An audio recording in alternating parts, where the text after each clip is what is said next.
I'm so glad to be here with you today because we are going to talk about a topic that is so dear to my heart.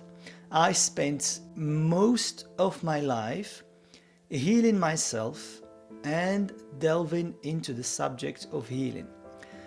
So today I wanted to talk to you about the possibility to enlarge our minds and understanding of true healing so as it can help you to have solid notions to help yourself and to see the possibilities that you have in you to heal yourself, but also to shine in the world. Let's go back to the basics. What does it mean, healing? What do you think healing is? What is it for you?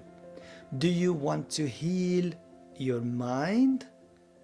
Does it mean you want to have less anxiety, less stress, to have less depression? Maybe you want to increase your focus, energetic power of your mind. Maybe you want to do some telepathic communications. What is it exactly healing the mind for you? Then the next question is exactly the same for the emotions.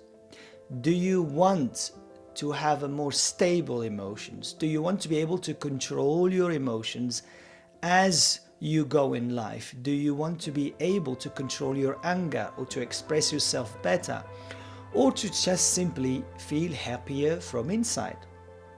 Same thing with your body.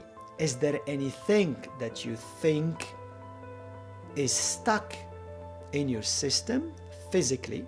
And is there anything that you want to make better in your body?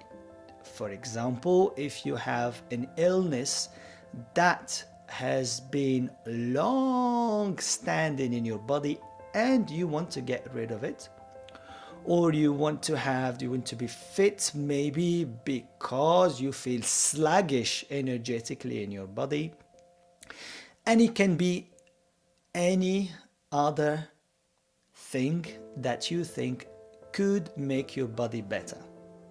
So when we talk about the notion of healing, we usually think about fixing something, isn't it? Maybe making it better.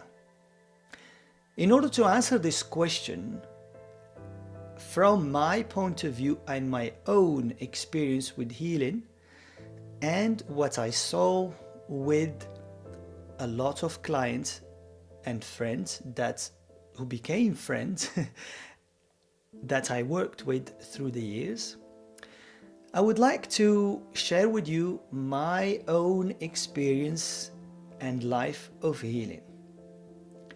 I grew up in a place of love from family. So I was very protected, and especially from my mom, in a big family. But in the neighborhood where I grew up, there was a lot of crime, a lot of unsafety.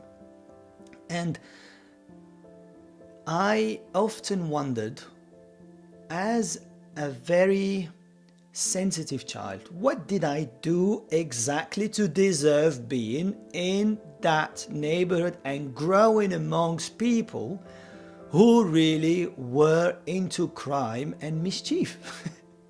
I never understood that until maybe, in the last 10 years that I started really to understand that everything is about connecting the dots between the past and the present and maybe even the future. But we are going to talk about that a little bit later. So by growing in that environment of crime, it was really a big imprint on my body, as I felt a lot of pain, that and responsibility of not being fit in a society where I grew up my body took on a lot of fear as well, a lot of fear of the unknown. What would happen if somebody just take a knife and then cut me? What would happen when I go to school? Because even school, it was not really safe. What would happen if I walk in the street and somebody just crosses my path and does something bad to me? There was a lot of rumors, a lot of what is real, not real, and a lot of things from family who tried to help me as much as they could. But everything really made a big print on me emotionally and physically as well. At age 19, because I accumulated a lot of responsibility on my shoulders, and only now I understand that everything that comes from the mind is directly what we call somatized in the body, or more materialized in the body as maybe an illness or some form of a physical problem. At age 19, I arrived to the peak of my stress. At that age, I was a handball goalkeeper, and we were playing against a team, and there was this massive guy actually, so I went to take the ball from him and he fell on my back. When he fell on my back, I spent the next 12 years in extreme back pain, but also a lot of emotional frustration, anger, everything just came to the surface and hit me really, really hard. I thought, is this over? Does that mean I cannot walk and do things in my life as I want anymore? Because I was very young, you see, and still coming from a background of sportsman to a place where I couldn't really even move my body anymore, not even being able to go to school anymore or do anything in my life, was really a big shock to my system. So I started my journey going into fixing this physical problem, which is the lower back.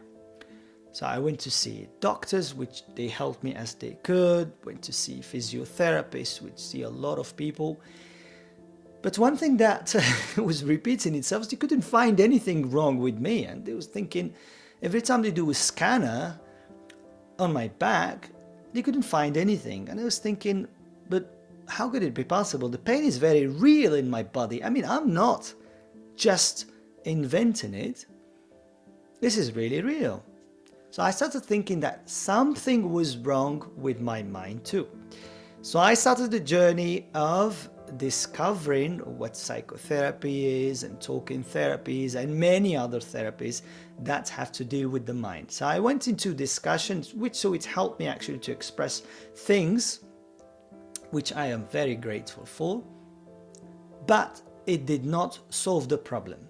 I went to see hypnotherapists as well, did hypnotherapy to be able to bring what is subconscious into the conscious mind so as I feel less afraid of what's happening and really try to fix my problem. But this didn't completely take the problem away, didn't take the pain away.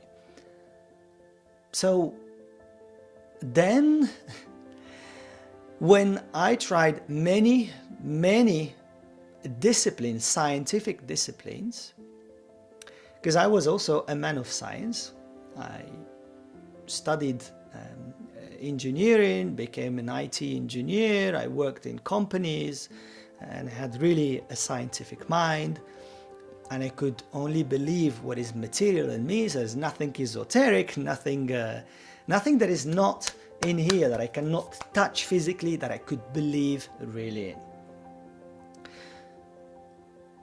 But you arrive to a certain moment in your life where you feel, but I have tried many things that are physical, really, and I arrived to the limit of what science could give me. So then the next step was, well, I don't have to move to lose anything if I try something a little bit more complementary. I don't like to use the word alternative because I mean, everything is complementary and it helps. So, you know, you have disciplines that complement the scientific medicine that we have today, but they do not actually go against each other. Everything is very, very important in the world we are living, and this is important also to understand. So I went into discovering a journey of healing. So I went to see healers, went to see shamans, went to a lot of things that are alternative, energetic medicine, and so on. But even there, it never fixed my problem. Again, this huge frustration in me thinking, I have tried many things, tried the science, tried the energetic science, and even then I couldn't understand why nothing is happening. I arrived to a point where my mind started to give up and I didn't even care of what would happen to me, so I had nothing to lose. That's what really made a difference for me, is the turning point where my mind thought, I don't even care about fixing myself anymore, I just want to just live. So the journey restarted in 2012 when I suddenly just quit my job in the office and I dedicated my time into discovering what is all about inside of me. I had this huge urge to discover and to dig inside me and to see what am I made of, and experiment with things, have time to experiment by healing maybe myself or discovering something that I really want to do so I can start living really in this life, because I have nothing to lose anymore. And then the two things that really came very strongly in me was I always wanted to help people, and rhythm, which is sound, music, two things that maybe if I combine them together, it will help me to at least do something that I really enjoy every day. So I converted my career into sound therapist. Therapy with sound, so as I can start working with people with sound. So the journey took me from 1 year to another to see a lot of people, to discover different illnesses, different problems. And after a few years of practice, what I discovered was mind-blowing for me, because I was not expecting that at all. Actually, instead of trying to fix my mind or my body or my emotions, what I discovered is, thanks to the lessons of sound, I just needed to integrate everything together so as my mind started to work for me and with me and not against me, to let my heart join the mission that I have, the love that I have for things, for what I am doing, for people, for myself. Until I enlarged my mind into a different perspective, that maybe and only maybe there is nothing to fix as a notion of healing, but only to work in harmony and introduce a peaceful, I would say only energy between my mind, my body, my emotions, my heart, and every part of me. Later on, in 2015, something really strange happened in my life, and I was drawn into a place in England where they teach mediumship. I did not believe in anything like spirit or even energy at the time. As I said, I was very scientific mind, and even after working with sound, I would still understanding that the sound can reunite everything together, but I had no notion, no esoteric notions at all. In that place, there was this lady, a friend, became a friend later, who told me, you know what, there is this lady who has been following you for 3 days. And in my mind goes, here's another one who is nuts. A lady who is following me for 3 days? What are you talking about, really? I mean, get real. And she told me, do you want me to tell you about her? I thought, yeah, okay, if you want to. She described my mom to an incredible extent of details. My mom died, passed away in 2003. So many years later, this lady who didn't even know about my mom or where I was from, and we just became new friends during this course, she was describing to me my mom who passed away many years ago. But not only that, she went into the details of the place where I grew up, and she was opening this drawer of my mom's room, in my mom's room, and actually bringing the jewels out in her words, and describing me her jewels, and everything was absolutely perfectly on the spot.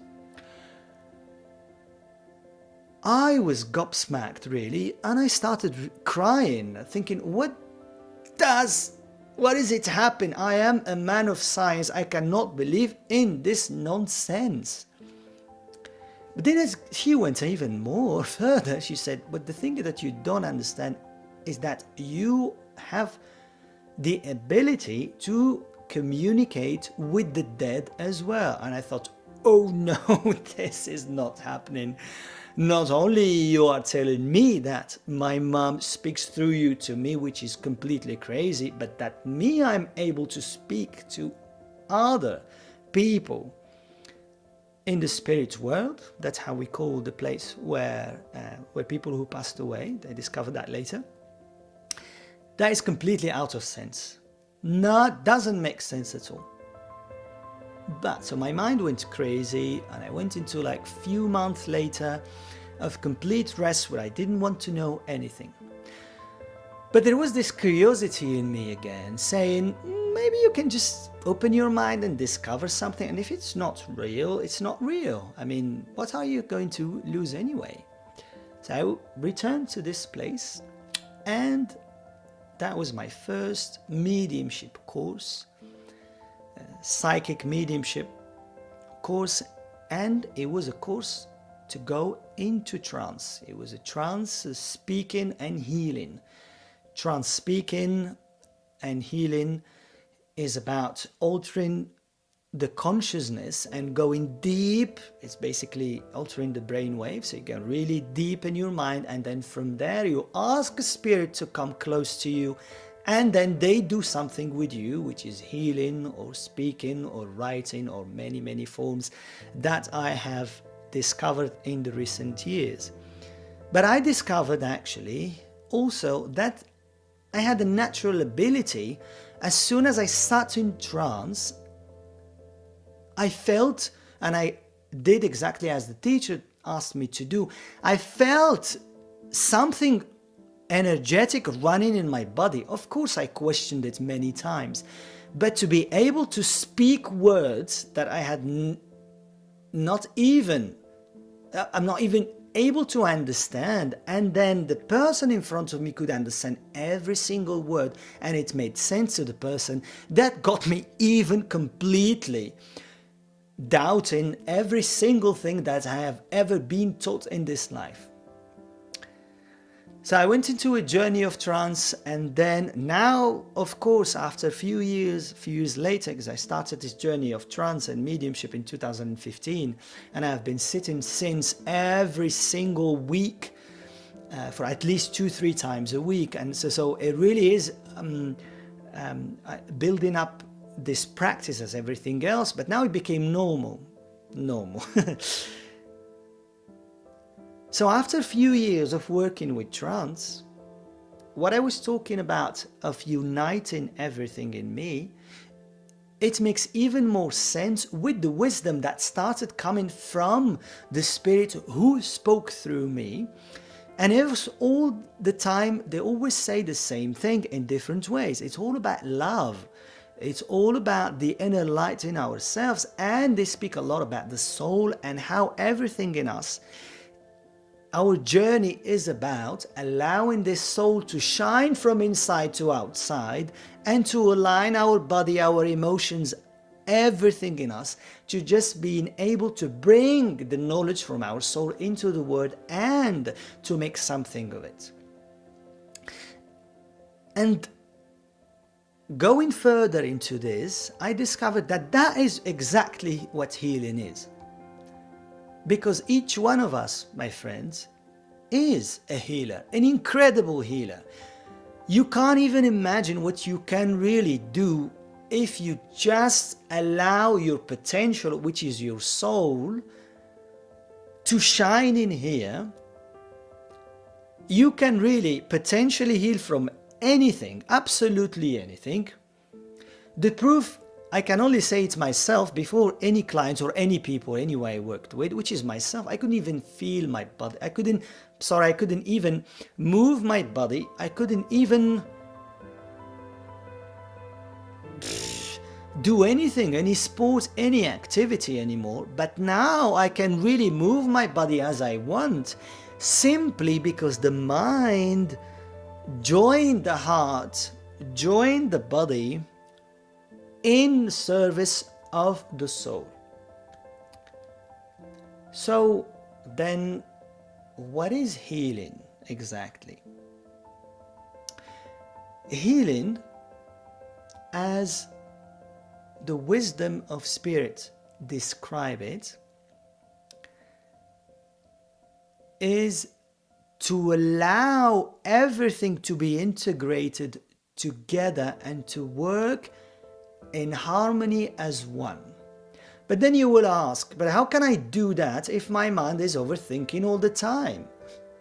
Yeah, all right, I want to heal myself completely and bring my soul into it. But first step is, my mind is thinking all the time. But why does our mind think all the time? Because it wants to help us. It's not to hinder us. It doesn't want to hurt us. The mind actually feeds from our experiences, and then somewhere actually in us, those experiences mean something. So we have a kind of belief system, as we call conditioning maybe, and it's all somewhere in our memory, triggered in us. Triggered in the moment when something happens. So the mind tries to control those experiences by reacting to a certain way, because we have a way of survival that comes from experience, from who we are, from maybe our animalistic nature, our instinct. But the mind, and this is important, doesn't want us to fail. It wants us to succeed. It wants to help us, but it doesn't know how. Now, the key in all of this is that we train our mind to work in the unknown, because that's what we are afraid of. That's why we go into depression. That's why we go into anxiety. That's why we go into stress. That's why we're going into so many things with our bodies. That's why we become rigid in our bodies. And that's what was happening to me, because I wanted to control every single experience of my life. It was too much for me to cope with. I needed to survive, to live, to be able to just breathe normally. So, allowing and training the mind to live in the unknown opens the space suddenly for this big healer that is in us, which is the light of the soul, to come from internally to externally and start actually this creative process of life, joining life, not trying to do anything to fix or anything, but just joining the flow of life. Just by joining the flow of life, creating from that place that is deep inside, it really helps us to not only heal, but what we can do is absolutely amazing, what we can do with that power that we have inside of us. And the great thing is not only in me, it's in you, it's in everybody else. That also helps us to understand we're not alone in here. We are in a community, a global, universal community, because there are guide spirits who are with us, who love us, who want to help us. By the way, they are here. We're not aware of them, yes, because our sensitivity is not big enough, or maybe because our mind is shut the same as it was for me, completely because I didn't believe anything else. But once you start believing, not believing really is the right word in here, but experiencing and feeling, and that is the key, is feeling so as the mind believes what you feel. Because the mind doesn't only believe, we can just train our mind into a lot of affirmation, which are great, but if this affirmation do not have any anchor in our body, we do not realize them deeply, then what's the purpose of those affirmations, really? We can train our mind, yes, but it becomes mind. But we can go even deeper and feel those things in our bodies, and experience is very, very important. And that is healing. Experiencing so as our mind grow into other realities, and we start being and bringing ourselves from inside to outside and doing what we need to do. So the fear comes down, the anxiety comes down. We realize that there is life in here. We can smell, we can look, we can touch flowers, we can really be in listening to others. Other people are also understanding, being more empathic with others, so as we can understand that each one of us is very important in this life. There is no bad people or good people. There are people who do not understand how this works, and there are people who try their best. We all trying our best, really. But ignorance of our mind and trying to protect, then we start to do things that we shouldn't be doing. And that is really healing for me, my friends. I wish you an absolutely amazing day. I hope this inspires you to start looking and enlarging your mind into the possibilities that you have inside of you. I thank you very much for watching this video. A lot of love, and I see you soon.